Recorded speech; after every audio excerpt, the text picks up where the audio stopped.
आजच्या व्हिडिओमध्ये आपण मुलांना कोणताही जुना कागद किंवा वर्तमानपत्र यापासून बॉल बनवायला शिकवणार आहोत। अशी कृती केल्याने मुले वस्तू पकडणे, वस्तू एका ठिकाणाहून दुसऱ्या ठिकाणी ठेवणे, हस्तनेत्र समन्वय साधणे अशी लेखनाशी संबंधित प्रारंभिक कौशल्ये शिकण्यास मदत होईल। या उपक्रमासाठी तुम्हाला वर्तमानपत्र किंवा एखादा जुना कागद लागणार आहे। चला तर मग बघूया अंगणवाडीताई मुलांबरोबर हा खेळ कसा खेळत आहे ते।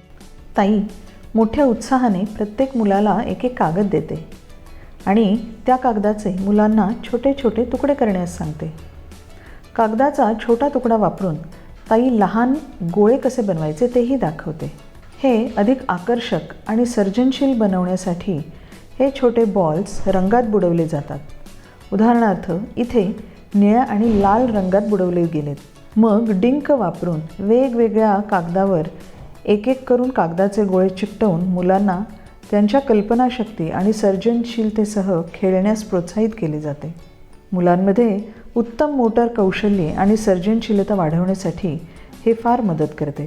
तुम्ही देखील हा उपक्रम मुलांबरोबर सहज घेऊ शकता। उपक्रम अधिक मनोरंजक आणि मुलांना गुंतवून ठेवण्यासारखा बनवण्यासाठी कागदाचा वापर करून वेगवेगळे नमुने किंवा वस्तू बनवण्यास मुलांना सांगितले जाऊ शकते। उदाहरणार्थ पंखा बनवण्यासाठी कागदाला फिरवणे किंवा पेंटमध्ये बुडवलेल्या कागदाच्या गोळ्याचा वापर करून फूल बनवणे इत्यादी।